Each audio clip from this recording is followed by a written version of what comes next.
The massive chamber stretched endlessly in all directions, its crystalline walls pulsing with a soft blue light that seemed to breathe with the rhythm of 1,000 alien hearts. Ambassador Lee Minho stood in the center of the vast space, his human form appearing impossibly small against the towering seats that rose like a mountain range around him. Each seat held a different species, some floating in spheres of liquid, others breathing toxic gases through specialized masks, and many whose forms defied any earthly comparison. The air itself buzzed with the constant hum of translation devices, creating a strange music as they converted thoughts and words. Between species that had evolved on worlds millions of light years apart, Minho had trained for this moment his entire life, but nothing could have prepared him for the weight of representing all of humanity before these ancient civilizations. The ethereal magistrate dominated the highest platform, its body is shifting, a sculpture of living crystal that caught and scattered the chamber's light into dancing rainbows. When it spoke, its voice resonated through the translation network with the authority of eons. Human representative. Your species has been observed since your first crude radio transmissions reached our monitoring stations. We have watched your progress with interest. Minho straightened his shoulders, feeling the eyes of countless alien beings studying his every movement.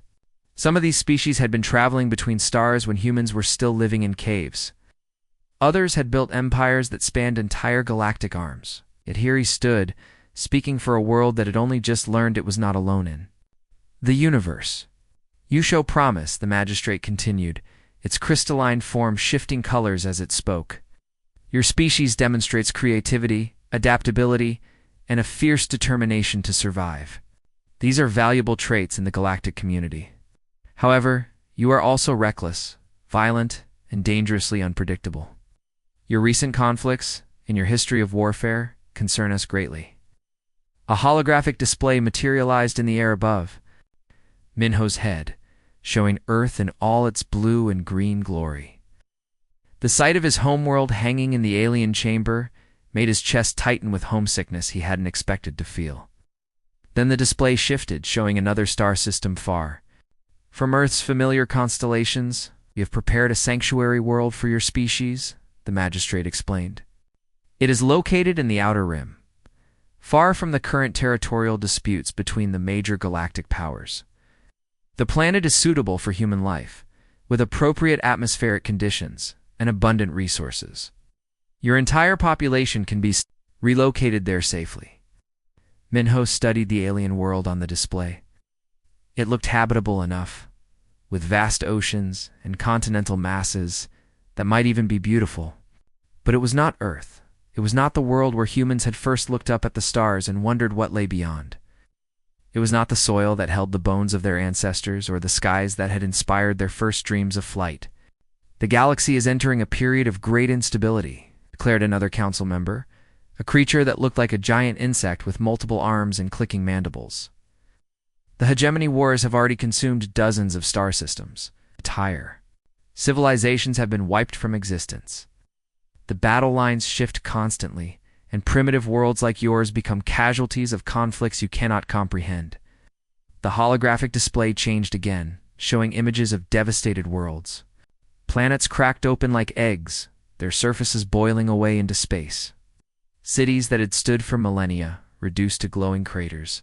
Fleets of warships locked in battles that turned whole solar systems into graveyards. This is what awaits.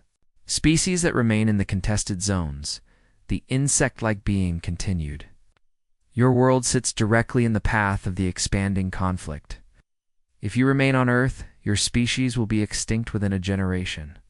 We offer you survival. Minho felt the weight of 8 billion human lives pressing down on his shoulders.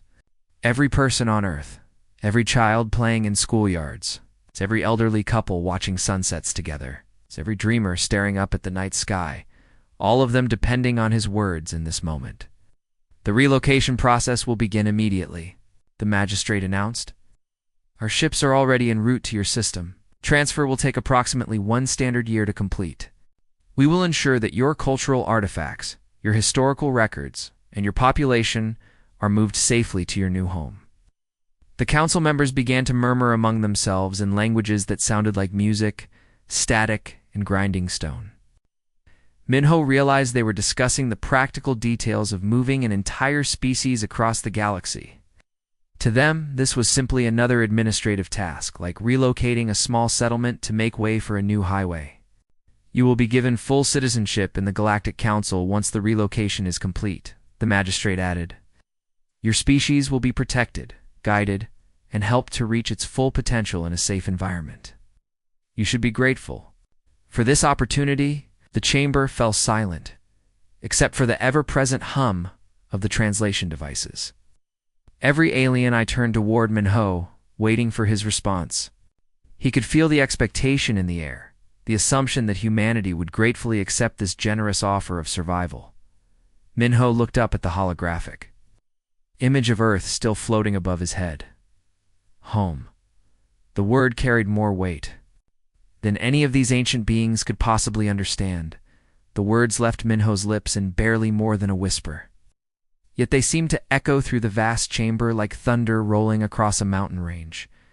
We respectfully decline your offer. His voice was calm, steady, carrying the weight of a decision that had been made not just by him, but by the collective spirit of humanity itself. The silence that followed was unlike anything the ancient chamber had ever witnessed. For thousands of years, species had come before the council seeking protection, guidance, or membership. Many had begged for the very sanctuary that was now being offered to humanity. None had ever refused. The translation devices fell silent, their mechanical humming suddenly absent, as if even they were stunned by what they had just processed. The ethereal magistrate's crystalline form flickered through a spectrum of colors that had no names in any human language. Deep blues shifted to angry reds, then to confused yellows that pulsed with an almost organic rhythm. The other council members stirred in their seats, some leaning forward with interest, others pulling back as if witnessing something dangerous and unpredictable. The insect-like representative was the first to break the silence. Its mandibles clicked together in rapid succession, creating a sound that the translation devices interpreted as something between laughter and the grinding of metal. You misunderstand, Primitive One. This is not a request. The council has voted. Your relocation will proceed as planned. Minho turned his gaze toward the creature, his brown eyes holding a steadiness that seemed to unnerve several nearby council members. Then you misunderstand us, he replied, his voice gaining strength with each word. Humanity has a saying that we have carried through centuries of struggle. Give me liberty, or give me death. We choose to remain on our world, regardless of the dangers you perceive. The chamber erupted in a cacophony of alien voices. Some council members expressed disbelief through colors that shifted across their translucent bodies. Others released chemical signals that filled the air with the scent of confusion and anger. A few species that communicated through harmonic vibrations created a discordant symphony that made the crystal walls ring like bells. The magistrate raised one of its crystalline appendages, and the chamber fell silent once more. Its form pulsed with agitation, colors racing across its surface like storm clouds. Your species has barely achieved faster than light travel. You have constructed perhaps a dozen vessels capable of interstellar journey. You have no understanding of the forces at play in this galaxy. Minho nodded slowly, acknowledging the truth of the statement without shame. Then we will learn quickly. The simple words carried a weight that seemed to surprise even Minho himself. They were not born from arrogance or ignorance, but from something deeper and more fundamental. They came from the same place that had driven humans to cross oceans in wooden boats, to climb mountains because they were there, to reach for the stars with nothing but primitive rockets and boundless determination. New voice joined the conversation, belonging to a species that resembled a floating jellyfish made of pure energy. You speak of learning, but the hegemony fleets move faster than knowledge can travel. Their bioships can consume entire worlds in days. Their weapons can crack the crust of planets.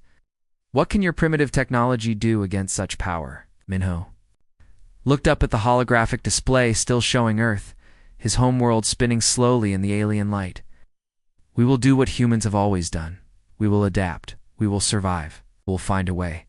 The magistrate's form shifted to a deep purple that the translation devices interpreted as profound disappointment. Your species is young and foolish. You do not understand the concept of extinction. When the hegemony comes, there will be no second chances, no miraculous escapes, no heroes to save you at the last moment. Perhaps not, Minho agreed, his voice carrying the weight of acceptance. But we will face that fate as free beings on our own world, not as refugees hiding in some distant corner of the galaxy. The council members began to whisper among themselves. In languages that sounded like wind through crystal caves, the buzzing of electrical storms, and the songs of dying stars. Some expressed admiration for humanity's courage, even as they questioned its wisdom. Others spoke of the inevitable tragedy that would befall Earth, comparing it to dozens of other worlds that had been lost to the hegemony's expansion. The insect-like representative clicked its mandibles once more, but this time the sound held no humor. You condemn your entire species to death for the sake of pride. We choose our fate for the sake of freedom, Minho replied. If we must die, we will die as humans on human soil, under human skies. The magistrate's form began to fade, its colors dimming to a dull gray that spoke of finality. The council's offer is withdrawn. Your species will receive no further assistance from us. When the hegemony comes, you will face them alone.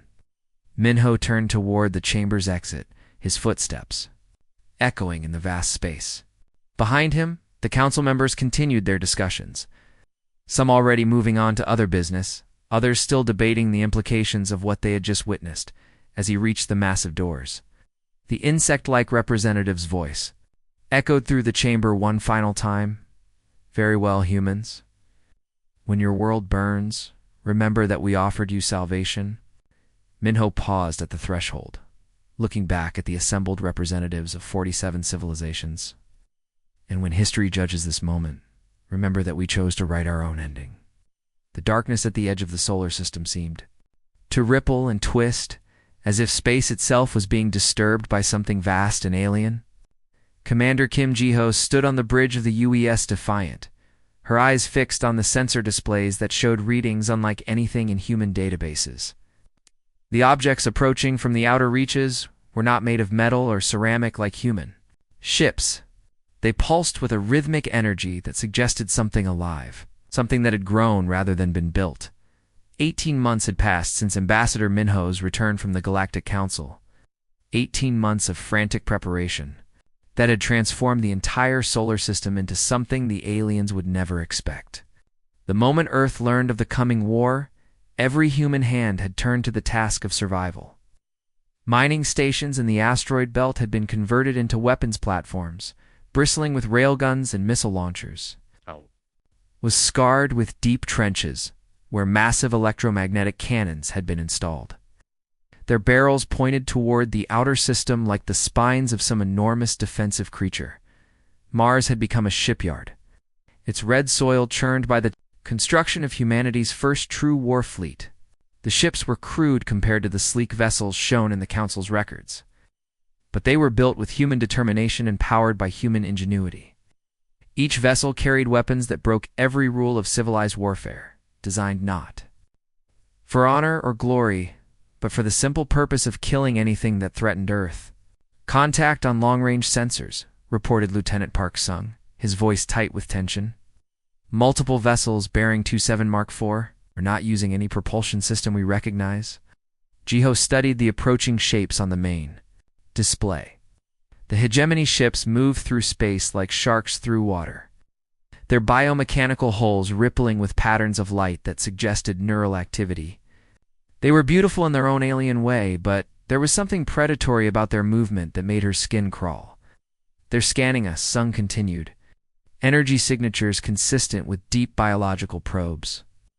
They're trying to catalog our defenses. The enemy vessels were massive, each one easily 3 times the size of the largest human battleship. Their hulls seemed to breathe, expanding and contracting with a rhythm that matched no mechanical function. These were not machines of war, but living weapons that had been bred and shaped for the specific purpose of consuming worlds. All stations, battle alert, Ji-ho ordered, her voice carrying through the ship's communication system. This is not a drill. Unknown hostile vessels are approaching Earth. All hands to battle stations. The bridge erupted in controlled chaos. As her crew prepared for humanity's first real test against an alien enemy, the Defiant was one of 12 human vessels positioned at the outer edge of the system, meant to serve as an early warning system and to gather intelligence about enemy capabilities. None of them expected to survive the encounter. "Ma'am," called out Ensign Lee Hannah from the communications station. "I'm picking up transmissions from the enemy vessels. The translation computers are working on them now." A moment later, an alien voice filled the bridge, speaking in words that seemed to crawl across the mind like insects. "Primitive species detected. Resistance level, minimal. Estimated consumption time, for standard cycles. Prepare harvesting pods." The translation was imperfect, but the meaning was clear enough. The hegemony had come to Earth expecting to find a helpless world, ready to be consumed like all the others. They had no idea what humanity had built in the months since the Council's ultimatum. "Target their biocores," Jiho ordered, her voice steady, despite the fear that clawed at her chest. "Intelligence reports suggest they're living ships with centralized nervous systems. Find those cores and kill them." The first hegemony vessel entered the range of the outer defense platforms, and space erupted in fire. Railgun rounds, traveling at significant fractions of light speed, slammed into the alien ship's hull, punching through its biomechanical armor like bullets through flesh. The creature screamed, its hull rippling with waves of pain that could be seen from thousands of kilometers away, but the damage was not enough. The wounded ship continued its approach, its hull already beginning to regenerate around the impact sites. Smaller vessels, like parasites or antibodies, detached from the main ship and began to swarm toward the human defenses. "They're adapting," Sung reported, his voice filled with disbelief. "The hull is changing density where our rounds hit. They're learning to defend against our weapons in real time." Gio felt a cold smile spread across her face. The aliens were learning, but so were humans. Switch to explosive rounds. Target the regenerating tissue. If they want to heal, let's give them something that keeps burning. The battle that followed was unlike anything in human history.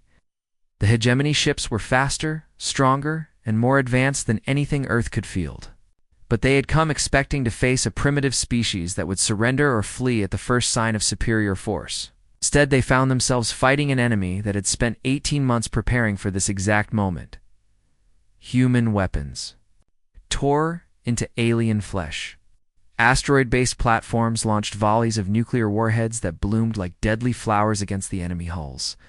The moon's electromagnetic cannons fired streams of superheated plasma that could melt through the thickest bioarmor.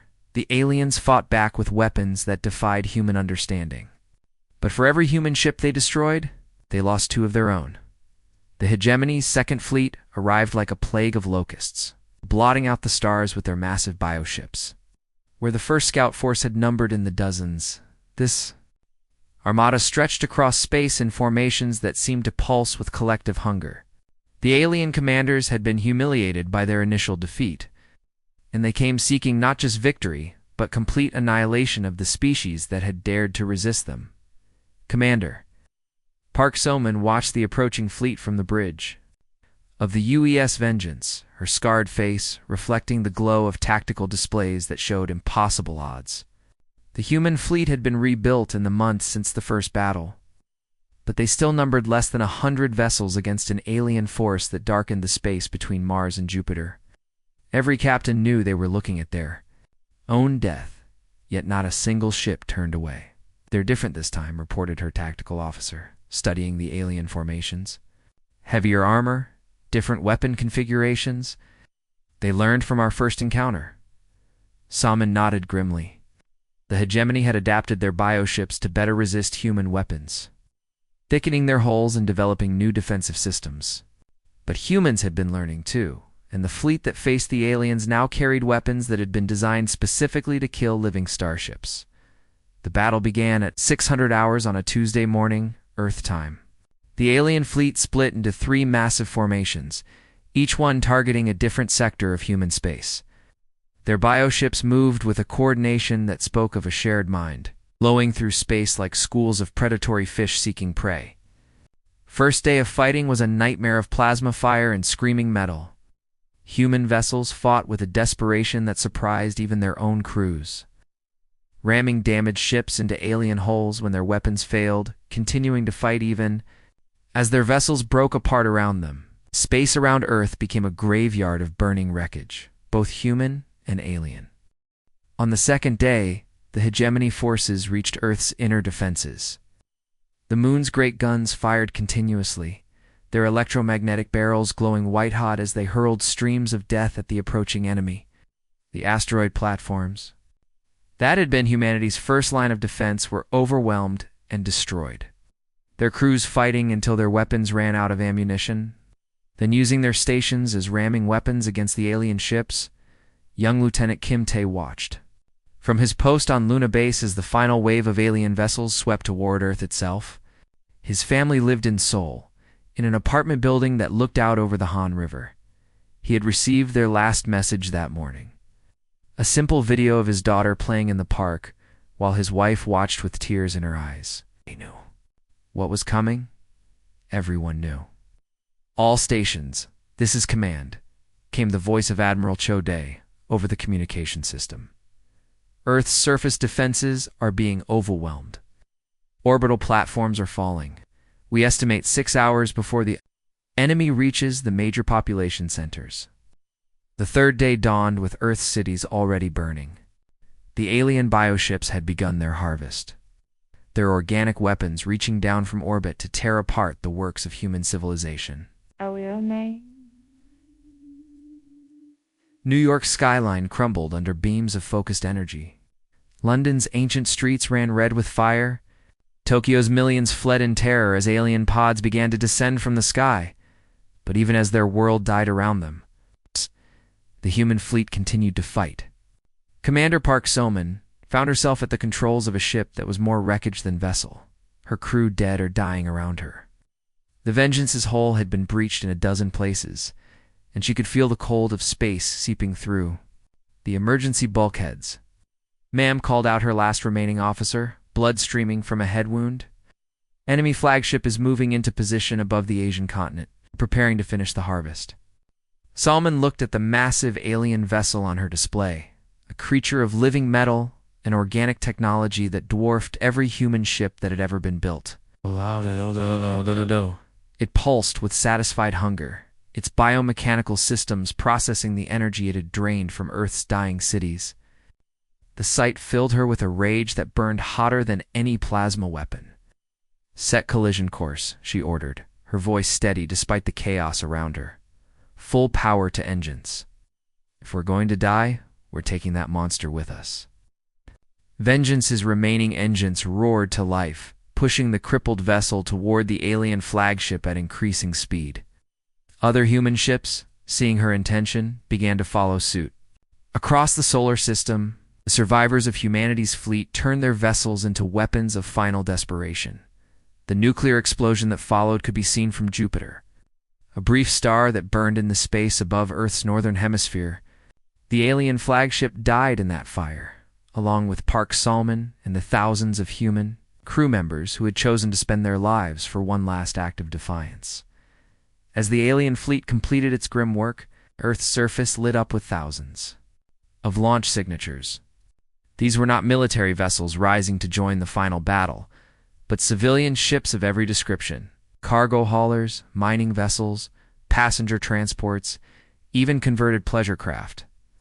All fleeing the dying world with whatever refugees they could carry. The survivors scattered in every direction, carrying with them the bitter knowledge of their world's destruction and an oath spoken in 100 languages: "Remember Earth. Remember what they took from us." The bridge of the remembrance hummed with quiet efficiency, its walls lined with technology that no single species had ever created. Panels of hegemony biometal pulsed beside stolen council crystal displays, while human-built computers processed data through alien neural networks. The ship itself was a monument to human adaptability, built from the wreckage of every enemy they had defeated over the past 5 years. Admiral Lee Min-ho stood at the center of it all, his once diplomatic uniform replaced by the dark battle dress of a fleet commander. The man who had once spoken softly in the council chambers now carried himself with the quiet authority of someone who had learned to wage war across the galaxy. His hair had gone gray at the temples, and his eyes held the weight of a dead world. Reported Lieutenant Choi Hannah from her position at the tactical station. Long-range sensors confirmed the target. Hegemony Stronghold, Zeta 7, 47 vessels in defensive formation. Her voice carried the steady tone of a professional soldier, but Minho could see the satisfaction in her eyes. Hannah had been a civilian engineer when Earth fell, her parents and younger brother dying in the fires that consumed Busan. Now she was one of humanity's most skilled tactical officers. Her expertise built from 5 years of hunting the creatures that had destroyed her world. The number was not a coincidence. 47 ships, the same number as the species that had voted to relocate humanity. The same number as the hegemony fleets that had burned Earth cities. Every human in the scattered fleet knew these numbers by heart, carved into their memories.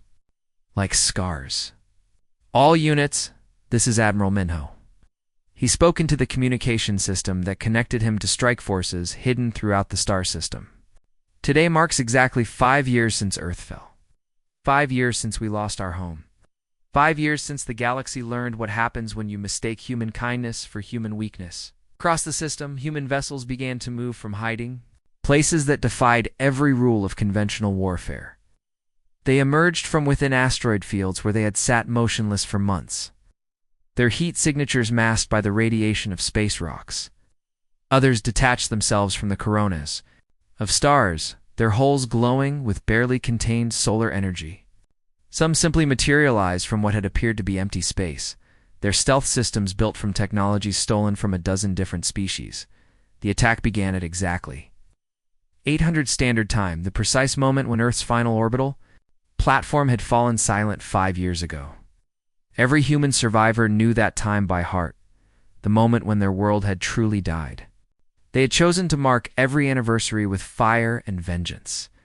The hegemony defenders never had a chance. Their bioships were powerful, but they had been designed to fight conventional enemies that followed predictable patterns. Humans had learned to fight like ghosts, appearing from nowhere to strike at vital systems before vanishing back into the void. They used weapons that combined the best of every alien technology they had encountered, powered by human engineering and guided by human fury. Lieutenant Park SEO watched from the gunner's position as their target. A massive hegemony harvester. Ship tried desperately to escape the trap. Alien vessel was beautiful in its way, its biomechanical hull rippling with patterns of light that spoke of intelligence and fear. 5 years ago, she might have felt pity for the creature. She felt only the cold satisfaction of a hunter bringing down dangerous prey. Target the neural cluster, she reported, her fingers dancing across controls that had been torn from the wreckage of a dozen alien ships. Biosignatures indicate panic in the command structure. They're trying to send a distress signal. Let them, Minho replied, his voice carrying across the bridge. I want the galaxy to know what happened here. I want every species to understand the price of crossing humanity. The battle was over in less than an hour. The hegemony stronghold, which had taken decades to build and had served as a staging ground for attacks on primitive worlds, was reduced. 2 floating debris. Its bioships died screaming into the void, their death cries picked up by every sensor in the system, as the last alien vessel fell silent. Minho activated the long-range communication system.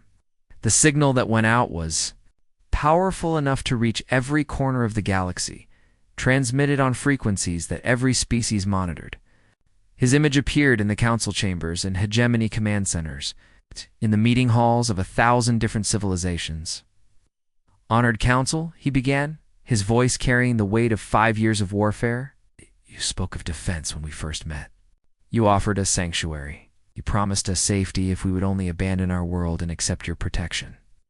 The camera focused on his face, showing the scars that marked him as a veteran of humanity's long war. Behind him, the bridge of the Remembrance displayed the mixed technologies of a dozen species, all of them conquered or stolen or salvaged from the wreckage of battles fought across the galaxy. We chose to write our own definition of these words, he continued, his voice never rising above a conversational tone. Let it be known throughout the galaxy, humanity does not flee. We do not hide, we do not forget, and we do not forgive. Transmission ended, leaving the galaxy to contemplate the new reality. Earth was gone, but humanity's lesson remained, written in fire across the stars.